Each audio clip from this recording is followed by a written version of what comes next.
그렇게 안심하고 있던 윤석열에게 웃으면서 명치를 계속 때리니까 윤석열은 지금 완전히 그로기 상태에 놓여 있는 상황이다.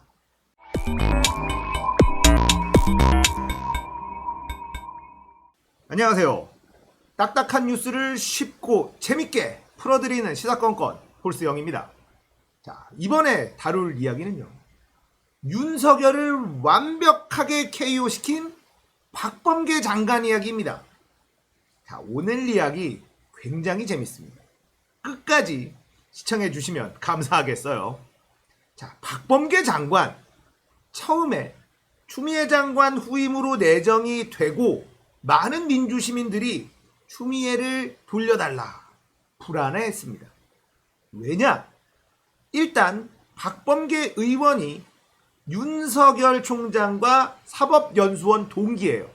개인적인 친분이 있는 사이다 라는 부분에서 많은 민주시민들이 물음표를 조금 찍었습니다. 그리고 취임이 되자마자 어떤 말들을 했었느냐, 검찰에게서 수사권을 완전히 뺏는 건 지금은 안 된다, 이런 얘기를 했어요. 많은 시민들이 검수완박을 외치고 있었던 그런 시기였기 때문에 이 박범계 장관의 말은 민주시민들에게는 굉장히 당혹스러운 그런 말이었습니다. 아, 이거 추미애 장관이 계속 했어야 되는데 이 박범계 이거 좀 이상한데, 이런 느낌이 쎄하게 드는 그런 말이었죠. 그리고는 또 이런 말도 했습니다. 검찰 인사 관련해서 윤석열 총장의 의견을 잘 듣겠다, 만나서 이야기하겠다, 또 이런 얘기도 합니다. 아니, 지금 윤석열을 쳐내야 될 사람이 윤석열과 잘 논의를 하겠다고? 이러면서 이 민주시민들이 불안감이 굉장히 커졌습니다. 자, 그에 반해서 윤석열은 굉장히 편해졌죠.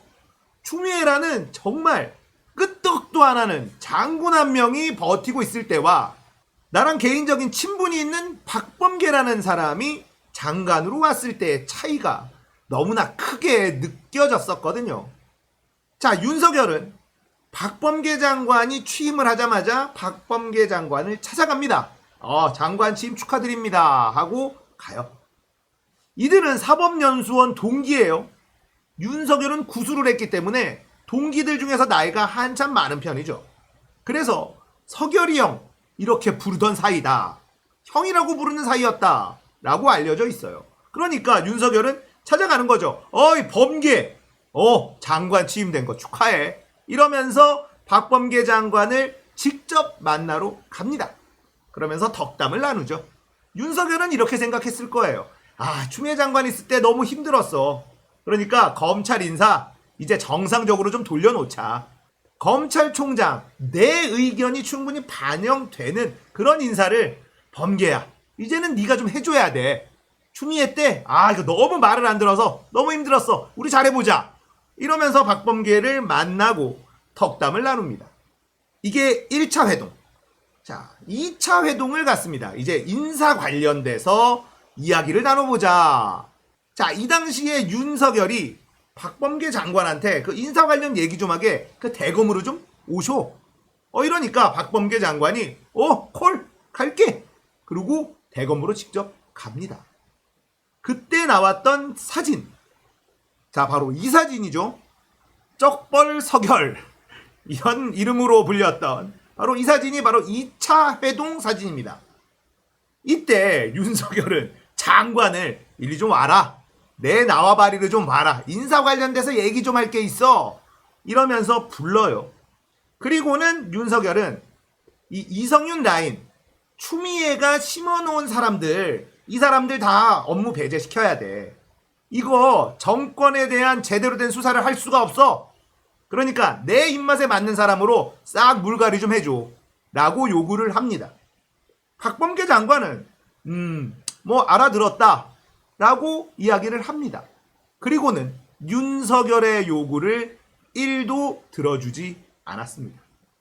자, 이때 윤석열은 이거 범계 만만치가 않은데, 하나도 안 들어줄 줄은 몰랐는데, 어느 정도는 주고받고를 할 줄 알았던 윤석열이 첫 번째 당황하는 장면이 바로 이 2차 회동에서 나타납니다. 자, 장관에 취임할 때는 부드럽게 윤석열하고도 대화도 하겠다.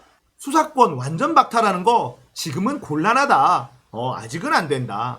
수사에 공백이 생길 우려가 있으니 아직은 아니다. 뭐 이런 얘기를 처음부터 언론에 뿌리면서 검찰과 좀 더 부드러운 관계를 유지할 것처럼 그 냄새를 술술 풍겼던 박범계 장관이었기 때문에 윤석열의 당황스러움은 꽤나 컸을 겁니다.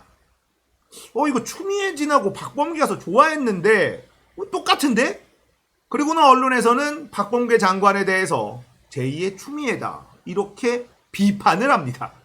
우리 민주시민에게는 이건 엄청 칭찬이었는데 이들은 비판적인 논조로 박범계 장관에게 제2의 추미애, 아무런 말도 듣지 않고 아무런 협의를 하지 않고 오로지 자기의 길만 가는 외골수, 고집불통 이런 뉘앙스로 제2의 추미애라는 단어를 쓰면서 박범계 장관을 비판하기 시작을 해요. 자, 이쯤 되면 윤석열은 발등에 좀 불이 떨어진 상황이 됐습니다. 이렇게 박범계 장관 취임 후 첫 번째 인사에서 윤석열이 원하는 인사를 하나도 받아들여주지 않는 일이 벌어졌어요.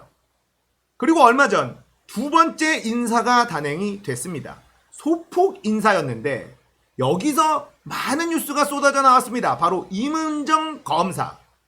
임은정 검사에게 수사권을 쥐어주는 중앙지검에 겸임을 하는 이런 인사를 단행을 합니다. 여기에서 윤석열은 완전히 크게 한 방을 먹어버렸어요. 휘청휘청거리기 시작합니다. 다시 일어나기 힘들 정도가 아닌가 싶어요. 자, 이런 기사가 나옵니다. 한명숙 위증교사 의혹, 임은정이 수사하나 갈등 예고. 참 나쁜 헤드라인인데 한명숙 전 총리의 위증교사 의혹, 없던 죄를 뒤집어 씌운 검찰의 공작행위, 이 범죄 행위는 명명백백하게 밝혀야 되는 사건이잖아요. 그런데 이걸 가지고 검찰과 법무부의 갈등이 또 예고되나 이렇게 보도를 하고 있습니다. 언론은 확실히 윤석열 편이죠. 자, 한명숙 위증교사 의혹을 수사하는데 왜 윤석열의 발등에 불이 떨어졌는가? 여기서부터가 아주 흥미진진한 이야기예요. 이 한명숙 전 총리의 위증교사 사건에 누가 등장하느냐? 어미준 검사라는 인물이 등장을 합니다.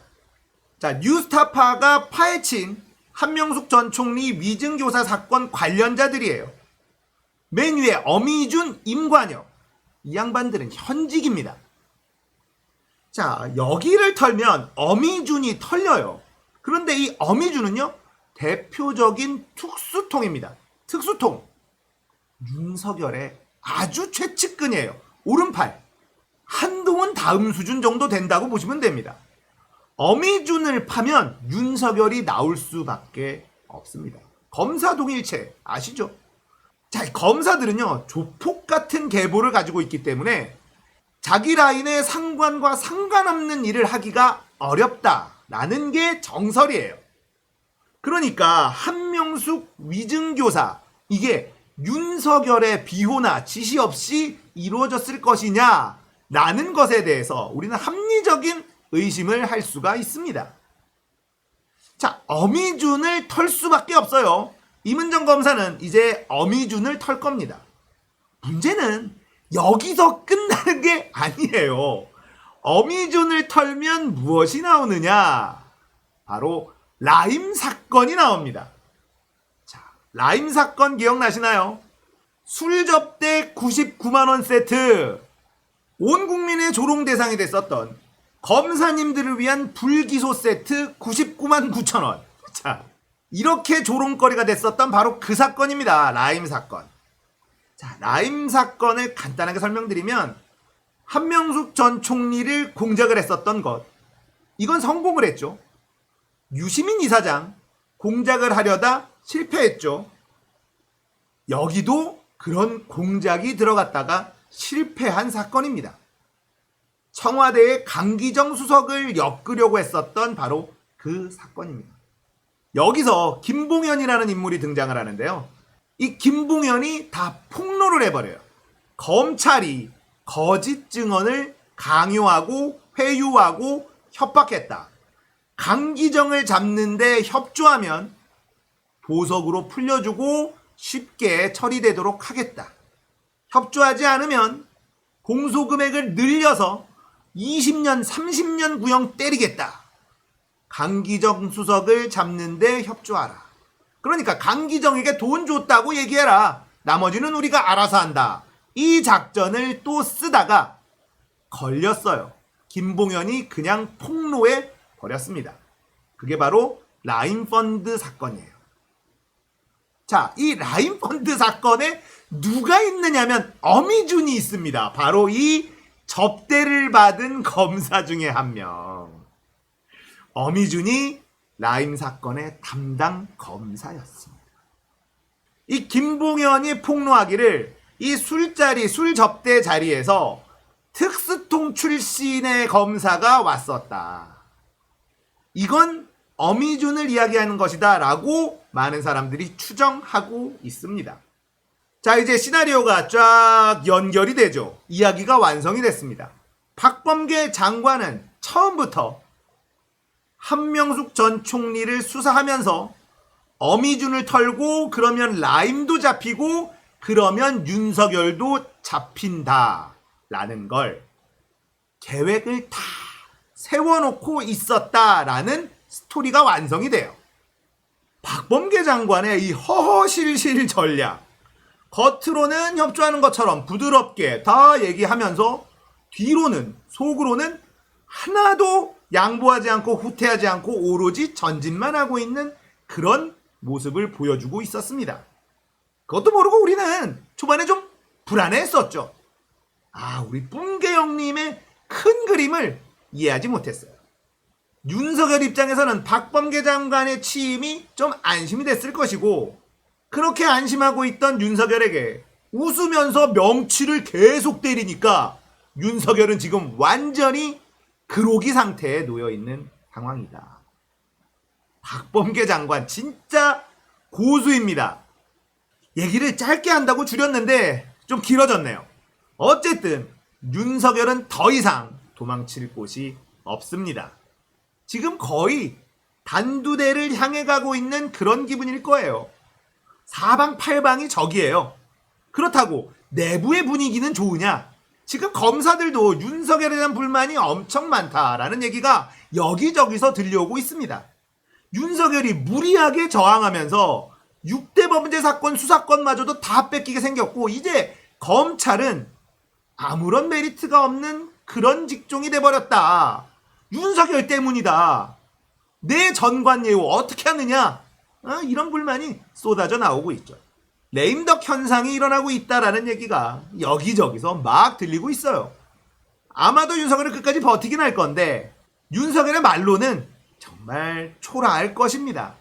감옥에 갈 수밖에 없지 않을까? 이런 생각을 해봐요. 자, 오늘은 윤석열을 잡기 위한 박범계 장관의 큰 그림 이야기였습니다. 공감되셨다면 윤석열 잡는 박범계 장관, 너무 잘한다 라고 생각하는 시민들이라면 구독, 좋아요, 알림 설정 부탁드릴게요. 감사합니다.